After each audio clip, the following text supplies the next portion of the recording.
Good evening. We'll call this meeting to order. Tonight is the Thursday, June 18th work session for the City Council meeting that's coming up on Monday, the 22nd. Madam Clerk, would you please call the roll? Council President Middlebrooks. Council Pro Tem Driver. Here. Councilmember Schultz. Here. Councilmember Smith. Present. Councilmember Lovell. Councilmember Murphy. Present. Councilmember McClinton. Thank you, Madam Clerk. We have a lighter crowd tonight, and I know a lot of weather challenges getting over here today, so grateful to those of you who could be here with us tonight. We're going to walk through the agenda, starting with the consent agenda for Monday. Of course, we'll first do the payment of the bills and the minutes, and then we will move along to Resolution 886526, which is approving an alcohol license for the Galleria Mobile at 1767 Montgomery Highway. Ms. Dickerson, any issues with this item? There are no issues with this request from the police chief or from the zoning department, and this is also for an existing business under new ownership. Okay. And so I assume then when ownership changes that the license has to be updated to the new owner? That's correct. Okay. Any other questions from the council? All right, we'll move right along to number 2. This is item number 4 on the consent agenda. Resolution number 8866-26. This is authorizing the mayor to execute a successor co-trustee acceptance and hold harmless agreement with Raymond James Trust and Kay Aldridge for the Edgar Gaines Aldridge Charitable Remainder Trust. Ms. Dickerson? Yes, this is for the 1999 one. Just a couple of months ago, y'all approved the one for 1995 and the other documents, and this will be for the 1999 one. Do we have any questions from the council? Who will the appointee be? Raymond James. Thank you. Any other questions? All right, we'll move along to item number 5, resolution number 8867-26. This is a resolution authorizing the mayor to execute a grant agreement with the Alabama USA Semi-Quincentennial, that's a mouthful, Commission for Hoover's 4th on the 1st Independence Day celebration. Mr. Pepper, how are you? Yeah, good evening. How are y'all? Good evening. I'm glad I don't have to spell semi-quincentennial. It's hard enough to pronounce. So this is just authorize the mayor or his designee to sign the agreement for the grant. We've already been awarded it, and I think later on the agenda, there's a budget amendment to accept the money. So it's $2,500 that we'll use toward our festival out at the Met, 4th on the 1st on the 4th. No, 4th on the 1st. There it is. Fantastic. Any questions?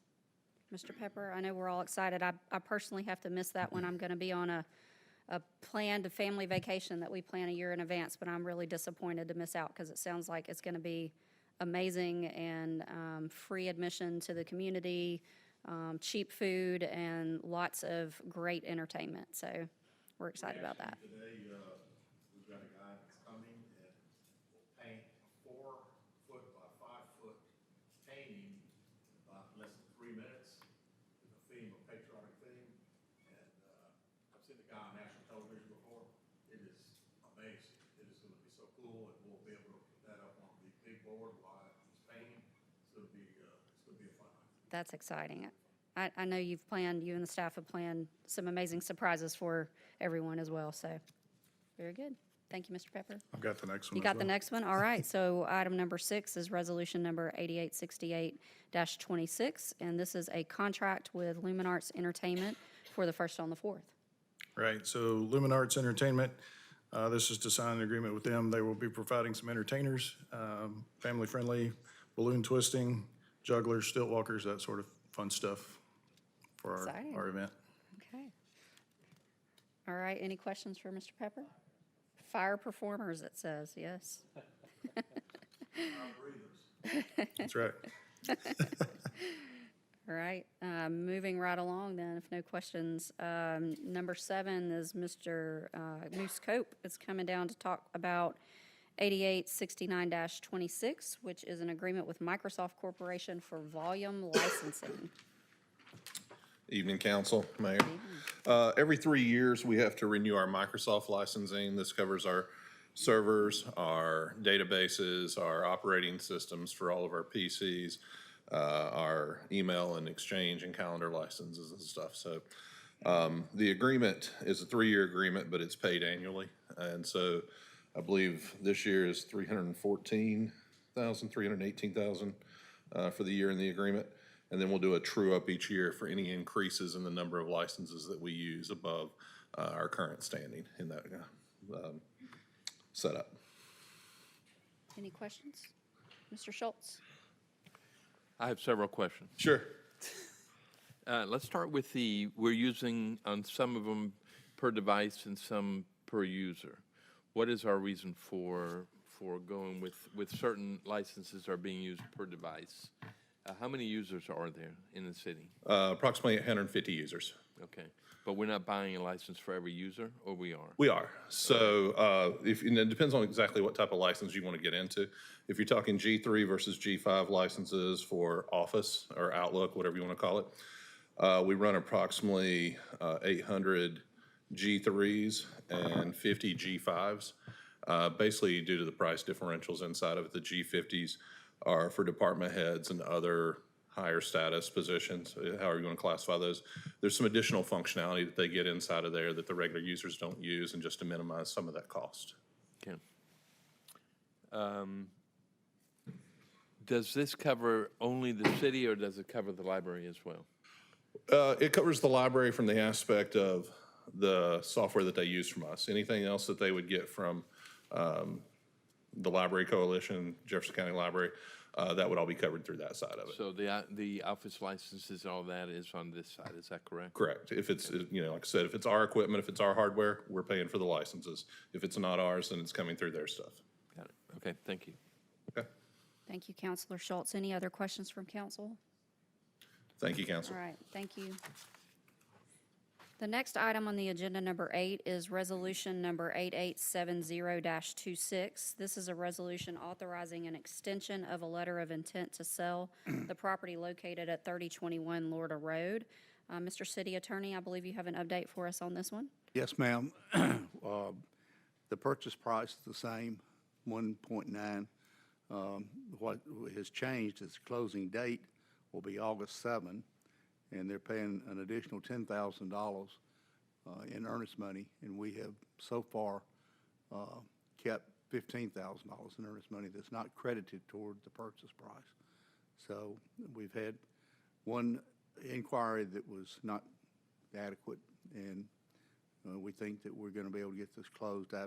I'd asked for a commitment letter. They said that they'll get as quickly as they can. That's all I can tell you. So it's be about a 6-week extension of time. Questions from the council? Mr. Waldrep, what kind of issues have they been running into to delay the closing? I think the primary issue, I think, is an SBA loan that they've applied for, and it takes a little more time to get there. In I've fact, dealt I'll with tell you, those before. when they told me they were getting an SBA loan initially, I said, you're really ambitious on your time frame to get this done. And so anyway, Yeah. that's where we are, and I feel good about the fact that they're going to close because they've got $15,000 invested. They're going to put another 10 in, so they got real skin in the game, so to speak. Thank you very much.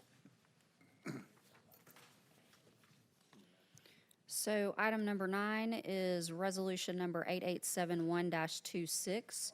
This is a resolution authorizing the mayor to execute a change order for a bid on Tree Lane sidewalk project. And I believe we have Mr. Marlin from engineering. Yes, good evening. Good evening. So this is a deductive and additional work change order for the Tree Lane sidewalk. So due to some underrunning of the pay items with the original bid, there's a deduction of $4,571.45. The additional items, which include retaining wall and about 150 feet of underdrain, totaled $25,718.19. So with these changes, there's a net addition of $21,146.74 to the final contract amount. The funds needed for this change order will be transferred from the Chapel Lane sidewalk project, which it will come under the original bid, under the original bid amount. Any questions? Has this portion of the sidewalk project been completed, or when do we expect that? Yes, the Top Tree Lane sidewalk project is completed. Okay. All right. Thank you very much. Thank you. All right, next we have Ms. Carrier and Mr. Brittle, I believe, on resolution number 8872-26. This is a resolution authorizing the mayor to execute and purchase casualty insurance with the Travelers Indemnity Company for the city. Yes, good evening. Thank you very much. I think I do have the next 4 items, and these are all annual renewal items, insurance products that expire at the end of the month. And I am pleased to be joined tonight with James Brittle. He is our insurance consultant and was the broker for the renewal of each of these items. So the first item is the renewal of our traveler's policy, and you may recall this is our insurance for automobile liability, our law enforcement liability, our umbrella. We did transition this policy this year from an 11/10 renewal date to a 7/1 renewal date to coincide with the renewals of most of our other policies. This quote does have an increase of approximately 10%, which is $79,712. This is a result of increased automobiles, staff, a larger budget. All of those factors play into the rating of our account each year. It is expected that this increase will be included in our internal service fund, and I'm not requesting an additional budget amendment at this time. But I'm happy to answer any questions you might have. I do have one question. You mentioned a larger budget. What budget are you referring to, and how would that relate to the amount of premium that we're charged? So when the underwriter rates our account each year, she compares our financial records, our number of employees, with what our expiring policy is. And so as far as the budget numbers. You want me to, most of the casualty lines are rated off of, outside of the auto, off your expenditures as an entity, because that is the closest measure to the risk that the city is generating for the carrier. So as your expenditures go up, it's a very clear parallel to the broadening of services and the broadening of exposure. So your expenditures from a budgetary year were up 9.5%. So actually this rate increase went down. The actual true rate that they use actually went down. The premium is up, but it's because your expenditures as the city are up from what was projected for last year versus what is projected for this year. Is that Clear as mud. We can send you, I'll be glad to send you the backup data if you would like to see that, what was submitted. Yeah, maybe just a high-level summary or something for the council. Okay, would we do would have be that, helpful. so happy to do that. Okay, thank you. Other questions? Yeah, I have a couple. Under the market responses in there were 3 companies that declined, did not want to submit bids. But there were more companies out there. You only sent it to 4 companies total? No, it was sent to every carrier that would write public entity business. Okay. One of the dynamics in the insurance market today that often gets misconstrued by the way people understand insurance is you as an individual could have 12 people write your personal lines insurance. Commercial insurance companies are much more narrow in their focus, and each year that goes by, there are fewer and fewer that will consider different types of exposures. So while we've approached even more than we thought would give us a quote, the primary carriers that write public entity insurance in a package program like this all declined to quote for various reasons. It has nothing to do with the city's risk profile. Most of it has to do with the pricing that you already have. And you said our existing insurance expires in November, or No, sir, we transitioned, the current policy actually expires June the 30th. Okay. And this one will pick it up from July 1st moving forward for a full year.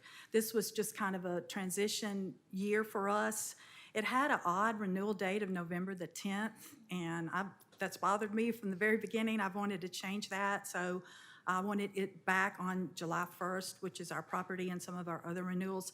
So James helped me with getting a policy back in November that we only paid so much up front and so much a month so that we could stop it at the end of June. Unfortunately, they wouldn't write us a policy for just a few months. So that was the way we were able to transition that this year. Very good. I'll have some questions on the other ones once we get to them. Okay, absolutely. So the only question I have, just to piggyback on that, so I guess the feedback you receive is that, assuming they look at the previous rates and probably decided that they wouldn't be in a good situation to be marketable to win? Right. Okay, the other so, ones. yeah, so that's another question. So the question I have on that is that, I forgot, this is not really considered a bid. This is more of a request for RFP, more so. And if that, okay, so you answered that question. So if that's the case, if it's only one person that requests, they're in the catbird seat to kind of raise the rates, did we keep it, are they the same or they, when you don't have more than one person, then the competitive nature goes out the window, in a sense, right? Except that we don't share what that incumbent is doing with their renewal. When we go into the marketplace, our competitive process puts last year's pricing in there as Yeah. their target. Yeah. So when they look at that number, they do Yeah. not know what Travelers is going to come to the table with this year. And then we also leverage Travelers down on that as well. But they can look at the last couple of years and know they're going to hit the same target, and they're not going to spend the money to market our account. They'll go to someone else, the more lucrative. So I guess, we did negotiate down from what they submitted. Absolutely. Okay, all right. And the What's the variance of that, what we negotiated, they started, they negotiated down to? Well, if you can get that Monday, I'll be happy. Okay. Okay. So it still works the same way. If it's one bid, you can negotiate in an RFP. We're always creating competition on behalf of the city. Yeah, but if it's two, you can't do that though. But if it's one, you can negotiate that. Okay, thank Well, you. and just to clarify, we did not issue an RFP for this. What did you issue?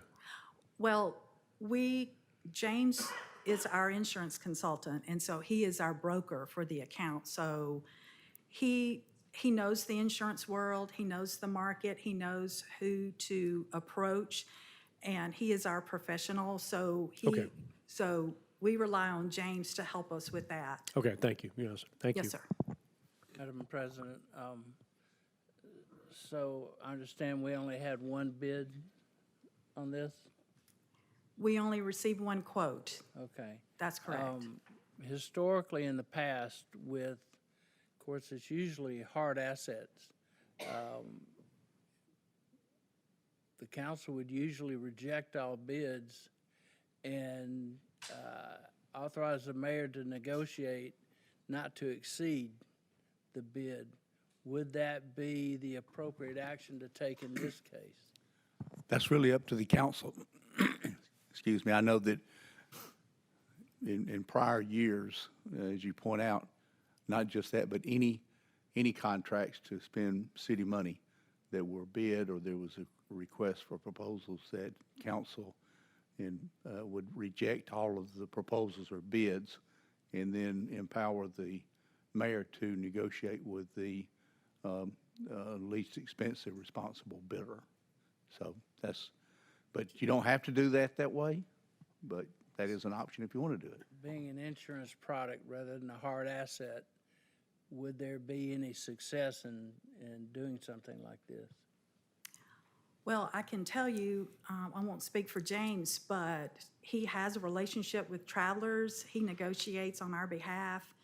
I mean, he has a book of business with them for other accounts, so I feel like he's in a good place. And I know we talked about it once the quote came in, and he went back to the underwriter. So in essence, he markets our account, us, to the underwriter. So in essence, he does do that behind the scenes before we bring that to you.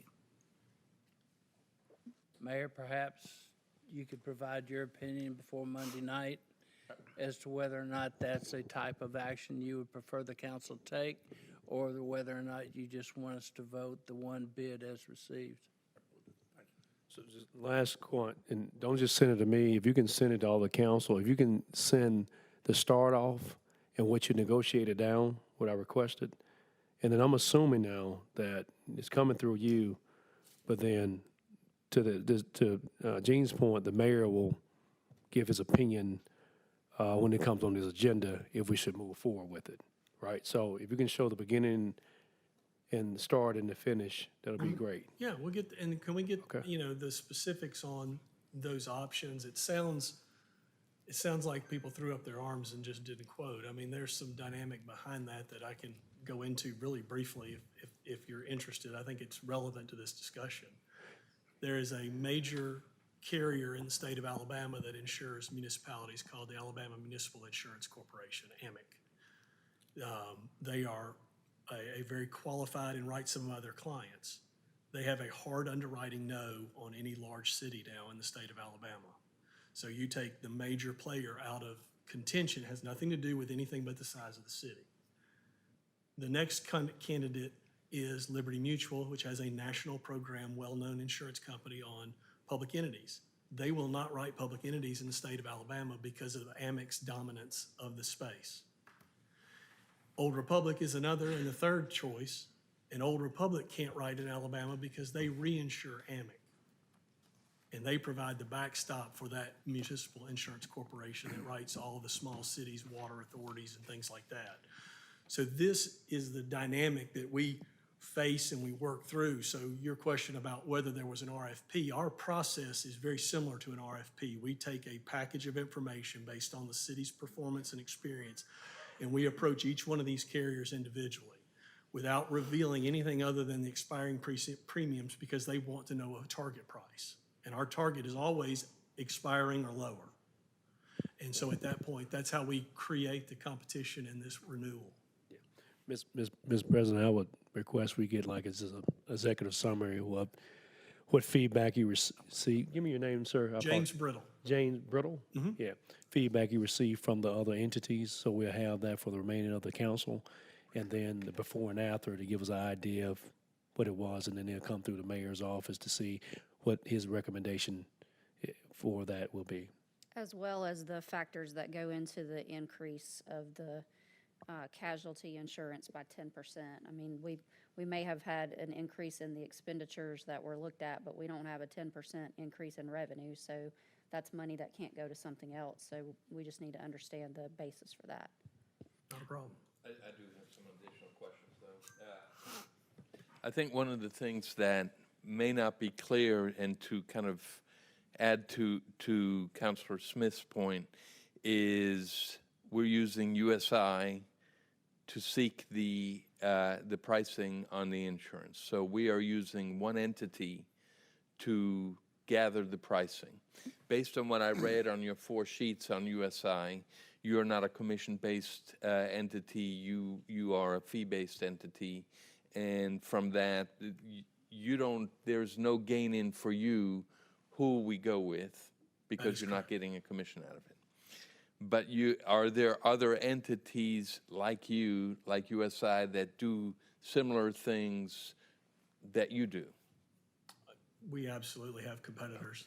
So we have a relationship with USI, which I assume we've had for a period of time. May I ask why we are limiting ourselves to USI? Because for our account, we have to have a broker of record. Okay.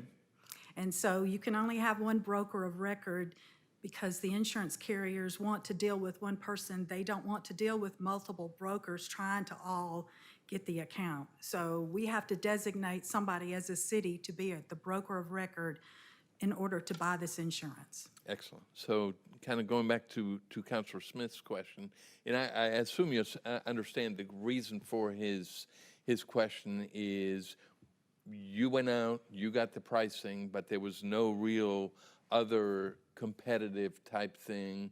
You went out, you said, I need a price on this, and that was it. There was no back and forth between any other companies. Is that a fair statement? once they took a look at the submission information, they gave an underwriting decision. Okay, all right. All right, that's all the questions I have. All right. Madam President, may I ask a couple of questions? The mayor's been in my ear about, he's looking at this, so there's some information that he needs, and if you'll copy me with it. If you could take, you got the 4 items on here, if you could just break that down in an email and just say this is personal injury, backstop, whatever, and what the limits are, and how much the premium is, and what was the next, what company would have been the next lowest premium for the same coverage, if there is one, and what they would have charged. You know, it may be that if Travelers was the lowest and the council decides to have the mayor negotiate, it may be that whoever was second lowest could make a better bid if he negotiates. That's where the negotiation comes in. And the other,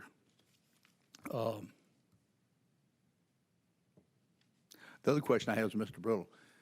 So AMIC is now limiting itself, it doesn't write to the large municipality. Now, they got downgraded to a B. That is correct. Are they still there? They are still there. They are Well, still hey, paying this is claims. just my opinion. I don't think that's a great company. I don't think there's anybody that you'd want to have that business with. That does not speak well for them. All that being said, for the larger cities, and Hoover's one of the top 10 in population, y'all may want to look at getting together and having your own pool, because AMIC was traditionally low. That's why they're a B rated now. Well, that's one of the reasons, I would assume. But you got any thoughts on that, Mr. Brittle? I think looking and approaching this issue of coverage from a pooling standpoint is a reasonable response. I mean, that is not where we started this process. We're obviously working through the coverage renewals as they come up and making sure that, I mean, this is that casualty program, this right here has about 5 lines of coverage in it. So it's not a single policy. There are multiple coverages. And when you start to split Yeah, I those mean, out. it's too late. I mean, you can't put something like that together overnight, but if you start looking toward, the next year after the calendar year, that may be something. The mayor I know is active in that group of 10. Might have a conversation with them. That's all that I have. If you just send us that email, so if we could get it tomorrow, Debbie, then if he has any questions, we can get them over the weekend. We're happy to do that. So with the coverage expiring on 6/30, we have to vote on this on 6/22 in order to continue coverage. Is that correct? Can we push Travelers?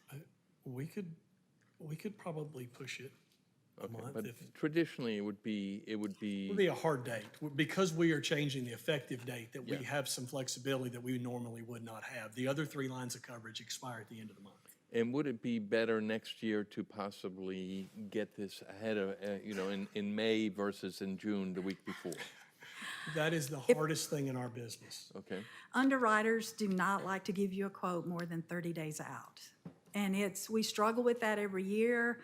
I'm not a last-minute person. It drives me crazy. James and I worked on this Saturday. I mean, it truly comes down to the wire to try to get everything together. I Could we wish have that it we the could. first meeting in June? That is our goal. This was because we were moving the date and we were restructuring the program to a different date. Travelers did not just have to make a decision, they had to re-underwrite the whole account, which slowed that down. And ultimately, the goal was to put these 2 property and the liability lines together so that if we had the opportunity to leverage that combined premium in the marketplace to find the city a better option, we would have the ability to do that at one time. That was the driving factor of trying to get these on the same date. We were losing that opportunity. But we have 3 other policies coming up, I think, and those could have been presented. Those did not expire in 11/10, is that correct? That is correct. Okay, so those could have been presented earlier. One of them could have. I think Okay. maybe the cyber. But we run into that with different carriers. I mean, truly, it is very difficult to get the quotes more than 30 days out. Okay. All right, that's all. We Thank you. struggle with that and have for years. Any questions about the property coverage? All right, thank you, Ms. Carrier and Mr. Brittle. Madam Appreciate President, it. real Oh, quick, go is ahead. that moving property or just dirt and buildings? No, it's building contents and automobiles and equipment valued over $100,000. We self-insure under that amount. Thank you. Thank you. Thank you. Appreciate it. All right, so next we have item number 14, resolution number 8876-26. Chief Bentley is coming down to talk with us about revisions to the personnel policy and procedures manual relating to the fire department. Good evening. Thank you, Madam President, Council, and Mayor. This resolution approves the revision of the City of Hoover Personnel Policies and Procedures Manual and Public Safety Pay Scale as it results or relates to the fire department. So if you remember, several months ago, you allowed us to hire 7 personnel, add 7 new positions. 3 of those positions were to upstaff Truck 4 back to 4 personnel, and 4 people were going to be used to provide the 9-shift Kelly Day cycle and to change our work cycle. And so we're to that point now, and I want to say Dr. Lopez and everybody, Chief Javanette, Megan, everybody has worked really hard on this project, and I think they've vetted the project. And so if you have any questions for them, I'll try to answer the questions, but if you have anything, they're here to give specific information. So there are 7 departments around us, 7 fire departments that have 9-shift Kelly Day cycles that operate off of a 27-day cycle. And so the point of this project was to hopefully help us with recruitment and retention. The departments around us that have this are Birmingham Fire and Rescue Service, Bessemer Fire Department, Vestavia Fire Department, Homewood, Centerpoint, Helena, and Irondale. We currently operate under a 26-day cycle, and we have a Kelly Day every 13 shifts. So the Kelly Day cycle kind of bleeds over into 2 different cycles. And I don't want to get too down in the weeds because it's extremely complicated, but I want to also be transparent to where if you have questions, you can ask questions at any point. Chief, The proposal, these people might not know what a Kelly Day is. I'm going to get to that, yes, sir. And so the 26-day cycle, we're proposing to move to a 27-day cycle. Currently, we work 8 shifts in 26 days. That's how firefighters work on our current schedule. Anything over the 8 shifts in 26 days, they earn overtime. That threshold, the FLSA threshold, is 192 hours. So anything over the 192 hours, they earn overtime. The proposed schedule is to move to a 27-day cycle, and the firefighters would work 8 shifts in 27 days, reducing their work week from a 52-hour work week and some change to a 50-hour work week and some change. Now, a Kelly Day, not every city provides Kelly Days. Some cities choose to pay out the overtime, but the Kelly Days are days that are assigned to personnel so that we avoid the overtime. It's an unpaid day off. And when you're not working and you're off on your Kelly Day, you're not accruing time. It's just your day off from work to avoid the overtime. If you happen to be held over and work your Kelly Day, then you're paid overtime. We went through a cost analysis, and Dr. Lopez may want to elaborate, I'm not sure. The cost of this project was to hire the 4 people, and we're grateful for the opportunity to be able to do that. The other costs are very minimal, if any, for us to change the cycle. The reason that it's coming to you for a policy change is because our work week is changing from a 52 to a 50, which increases our hourly rate, but our overall salary stays the same. If you look at the public safety pay scale, it has a police officer's pay and a firefighter's pay per hour. There is a discrepancy, not a discrepancy, but there's a difference in the pay between firefighters and police officers because police officers work 40 hours a week. firefighters work 50 or 52. And so that's where the difference comes in. We're not going to make any more money. The firefighters aren't getting a raise. They're just working fewer hours in a week, which constitutes how they accrue annual leave, bonus leave, sick leave, and all the other time that they accrue. So that's kind of the overall view. Hopefully that explains some of it, but I'm here to answer any questions you might have. Does the overtime rate go up as well? I'm sorry? The overtime rate that they would be paid if they do actually work the Kelly Day, is that higher No, ma'am. as a result of these changes? No, ma'am. Okay. Their hourly rate is based upon wherever they are on the pay scale. And their overtime rate is just 1.5 times their normal rate. If the threshold is at 192, and so we've decided to keep the threshold at 192. So anything over the 192 hours, they will get paid overtime. Other questions? All right, thank you so much, Chief. Thank you. Next, we have Dr. Lopez to talk about some budget amendments for the fiscal year ending soon, September 30th of '26.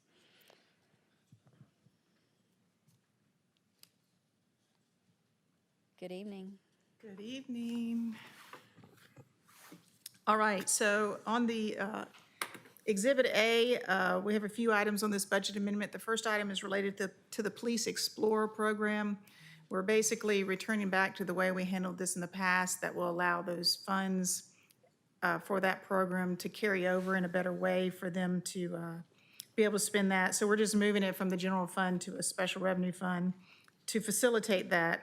The second item is a bulletproof vest grant award, almost $25,000, so it's budgeting the in and out for that. The third item is budgeting some professional engineering services related to the sewer. The fourth item, this is just to budget a small amount of additional funds for professional services on branding and entry signage design projects, so $3,000 for that. The fifth item is the grant that was previously mentioned for the semi-quincentennial community grant award, so there's an in and out to spend those $2,500. The sixth item is revenue and expense in and out for $20,000 related to the Guinness World Records project. The seventh item, you remember the contribution that Mike Shaw provided related to Lock Haven improvements, the $25,000, so it's budgeting the revenue and expenditure for that. The eighth item is reducing the Chapel Lane sidewalk project in order to provide the $21,200 for the top of tree sidewalks change order that was just mentioned earlier. The ninth item is we already have $250,000 that was budgeted for the jail control center upgrade. After reviewing that and updating those quotes, we're going to need closer to $500,000, so it's budgeting the additional $250 that's coming out of federal inmate funds. In addition, also coming out of federal inmate funds is $30,000 for fitness equipment for the police training center. And there was the impact to the general fund on all of those was about $27,000. So we had some revenue we received for surplus property, and that's where we're budgeting at. So the overall impact on the general fund is zero. Questions for Dr. Lopez? I'll just make a statement. Dr. Lopez, thank you so much. First of all, thank you for returning to the city. You're doing a great job. During this process, I know you get your hands wrapped around continuously of all the changes that have been made and changes that come from state and county practices. But I would love to know, if possible, whether it's at the end of this cycle, what type of capital expenses you're thinking we're going to see from basically all of our departments. There's a lot of needs, but there's a lot of heavy level risk, and we're well past our useful life on those. And to give us an idea, this 4-year term where we need to be from a capital standpoint to reduce those risks, so we won't be paying 3 and 4 times to replace things in the building if the roof is leaking and replace trucks. So I do want to know what that looks like as time progresses and what we're looking through. Certainly, we're already starting that effort with our budget process this summer, so. All right, thank you so much, Dr. Lopez. I believe, Mr. Martin, you have the next several items, numbers 16, 17, 18, and 19. We'll start with number 16, which is an ordinance amending the Municipal Code Section 8453, Standards and Requirements for Mobile Food Unit Operation. Yes, good evening. The first item you have is changing the municipal code related to food trucks. Presented this at the first reading and work session associated with that meeting. At that time, council pointed out that there may be special events where food trucks are located in parking spaces, on street, or close to sidewalks. So we went back and made an adjustment to this ordinance to account for that. So 2 minor changes that we made to address that issue. One is that we permit mobile food units locating within the public right-of-way if authorized by the city. So we do have a mechanism in place for any event that is taking place within a right-of-way. And the second part is addressing specifically the sidewalk issue. We had a 5-foot buffer away from sidewalks in the original draft. We removed that provision specific to sidewalks. Feel like that there was other language already within the ordinance that covered us there as far as ensuring that no pedestrian way was obstructed. So that seemed a bit redundant having that in there as well. So those are the 2 changes that we made to this draft after presenting to council at the last work session. I appreciate your responsiveness to the questions and concerns that we posed. Any other questions or concerns? All right, we can move along to number 17, which is ordinance number 262704. And this is to amend the zoning ordinance regarding the food trucks.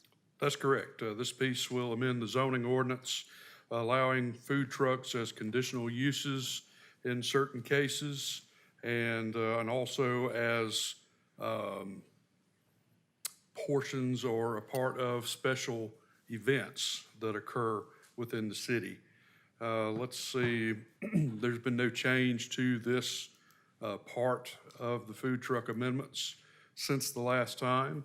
It does create a new use classification in our zoning ordinance, food truck courts, which would permit the development of individual sites for the purpose of hosting food trucks and ensuring that there is ample parking, ingress, egress, fire apparatus considerations, and the like that goes into the development of those food truck courts.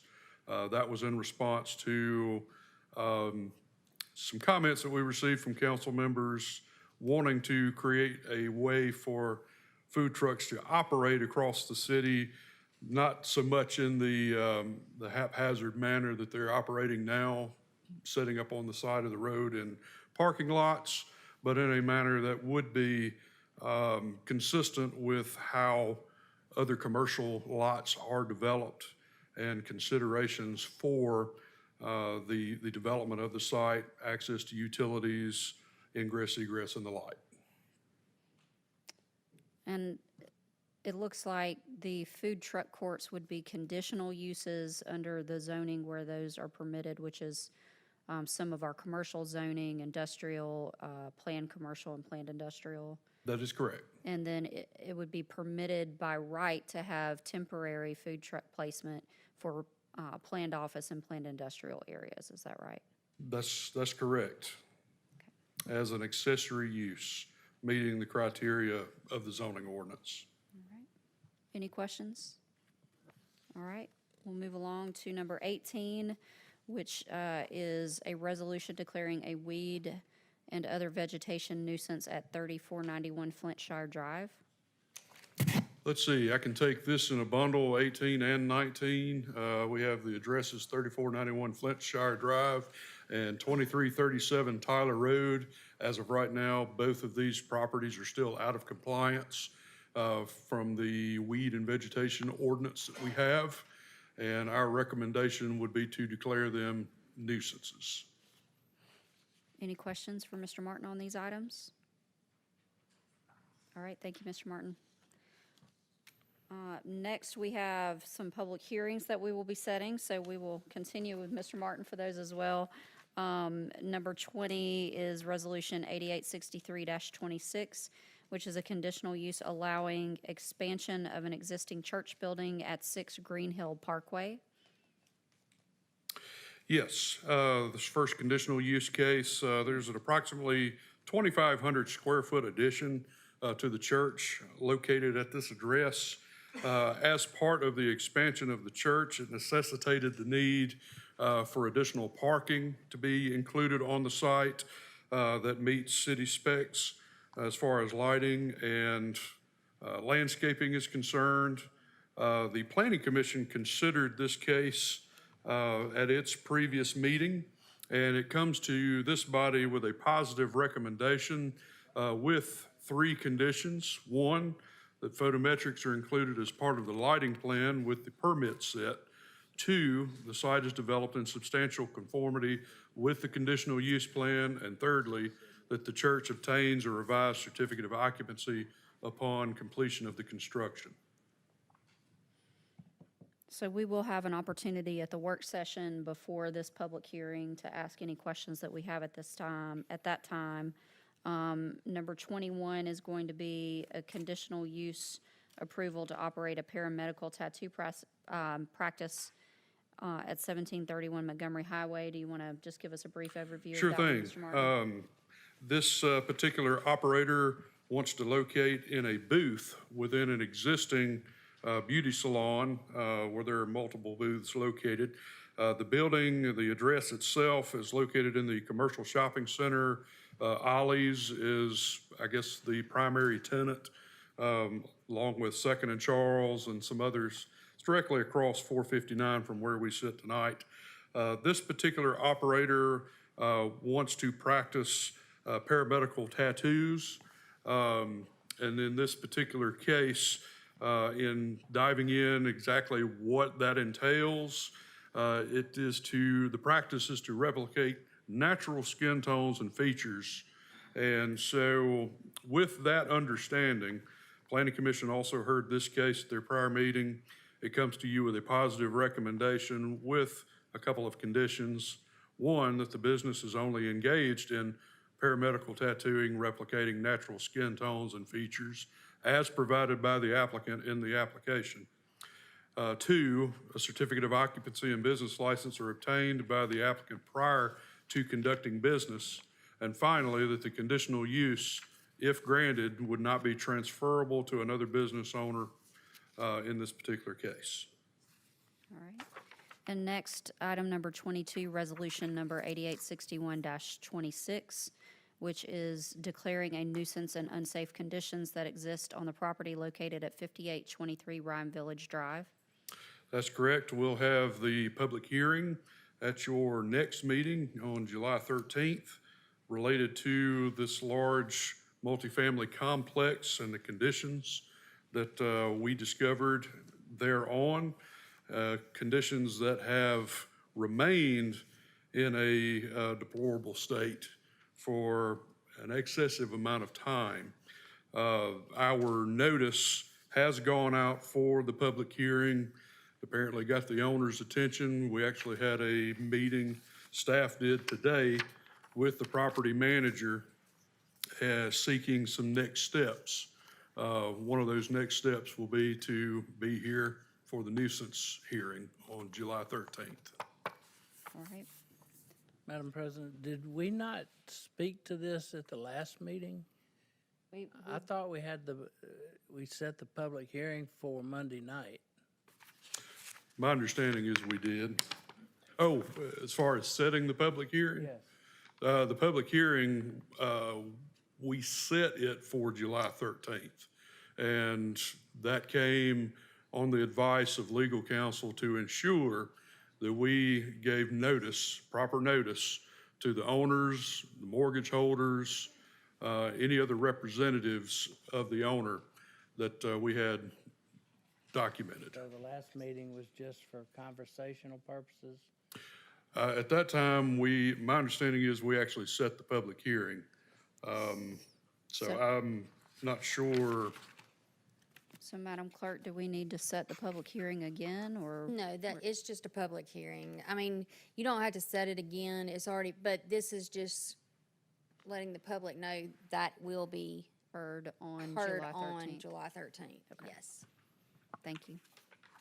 I don't anticipate any additional conversation Monday night on this item unless council has questions. Thank you, Mr. Martin. And then finally, we have a public hearing that will be set for July 13th to consider an economic development proposal for property identified as Stadium Trace Village Phases 2 and 3.